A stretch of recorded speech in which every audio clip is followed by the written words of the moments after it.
death, sex, magic, and dragons. In this video, I want to discuss all of those things, briefly of course. You know, I've been racking up the videos lately for like the past 3 months. So if you want, I'll drop the upload count down. Who the fuck am I counting? I'm just going to keep uploading. If you enjoy these, just let me know by slapping a like. The like goal's going to be 420. And then also, leave me a comment down below, which helps me with the YouTube algorithm. It lets YouTube know, hey, people are engaging with this video. But also, before I jump into the details, I do a really bad job of explaining it. I'm starting to get a lot more comments, a little bit more views, so people are asking, where do I get source material? Now, one of the things that's also usually included is, should I read the whole thing? Should I read part of it? I don't really know about spoilers, you know what I mean? Obviously, the source material is rife with spoilers. But Rogues is a good one, because it's kind of like just a mini story. It's like page from 774 to 806. This book is filled with a few other short stories, but that's like 30 or 32 pages, 31 pages, some shit. It's a lot more easy to wrap your head around, and it kind of just sets the basis for it. It's got a couple of spoilers, so to let you know really what's going on, what time period it focuses on. But I left the link down below in the description. You can check it out on Amazon.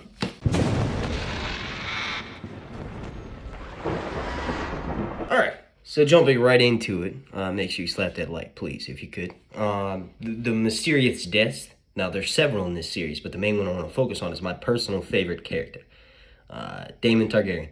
Obviously, as a matter of fact, Rogues is written from his perspective, kind of, sort of. But avoiding spoilers, I guess it's kind of silly. But basically, the way he dies, the death above the god's eye, right? He slams his sword into his nephew's fucking face dome, right? So Daemon's body was never recovered. That's why his death is mysterious. But Dark Sister was, because Bloodraven took it with him north of the wall after, like, this is during the Dunk and Egg time period, where basically when Egg becomes king, he ends up sending Bloodraven north of the wall, and it's hard to do this not looking at my notes, but basically he ends up killing one of his kin, and that's kinslaying, as we know from watching Game of Thrones, is a horrible fucking crime. You shouldn't do it. So this is why Egg, as soon as he becomes king, there's like a council to elect him, and Bloodraven is actually part of that council to elect Egg. At first he's sort of thrown away, but then they decide, you know what, maybe we should. We have no other choice, right? So he becomes king, and then he tragically dies in Summerhall, that's where Rhaegar was born. I'm just hitting like the key points here, and that's Jon Snow's father, right? So relating this all the way back, Dark Sister was the sword that was used to kill Aemon, and it was recovered. The fact that Daemon's body wasn't, but the sword that's at the bottom of a lake, all the art that we have depicting it, there's a dragon carcass, right? So Caraxes most likely dies because he's fighting Vhagar. Vhagar's a bigger dragon. So both of the dragons die. Daemon most likely survives. Before he goes up, he intentionally doesn't strap his feet down.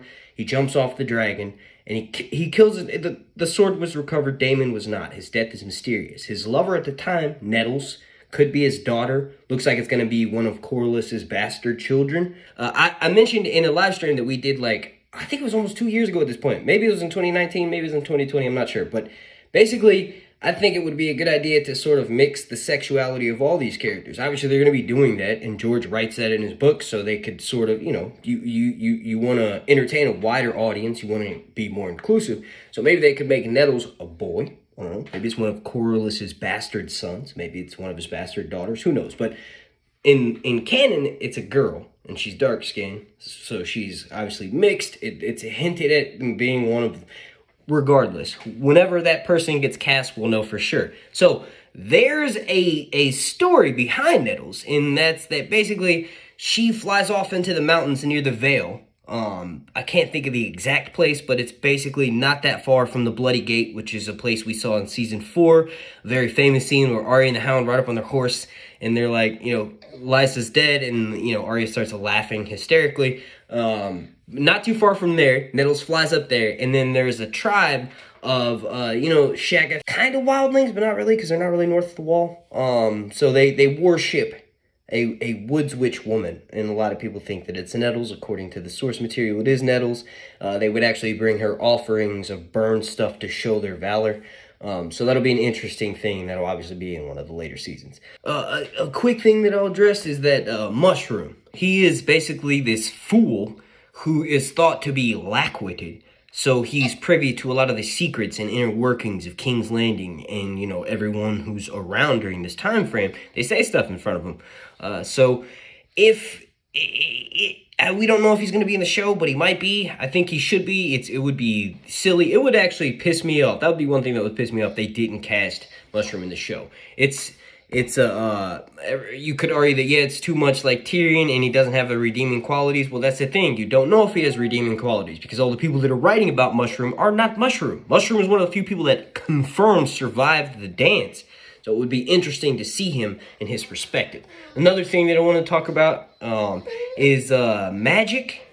And to sort of go along with magic, this video is getting kind of long and I wanted to keep it short, is that basically the writers are going to be able to take liberties with like how it's going to be used in this show, because in this time frame there's no specificities, but there's dragons everywhere, right? So Martin always sprinkles magic in his stories, like salt to a good soup. Too much, it's disgusting, but the perfect amount, it's fucking muy bien. So I don't know. I think it'll be an interesting thing to see. There's a team of writers that are working on the show. It's not just one person. The showrunners, or two people rather. I don't even know how many people wrote Game of Thrones. Maybe 3 at times, 4 or 5. But this show is coming in with a team of writers.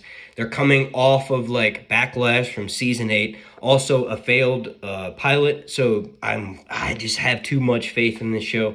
The rumors of people saying of like one source supposedly saying that the dialogue is weak or something. Don't believe it. I do think that since there's not as much dialogue as in the books, it would be smart to include Martin as much as possible. Obviously, if you can tap his brain for as much as what he thought these characters were and who they are when he was creating him, that would help create the dialogue.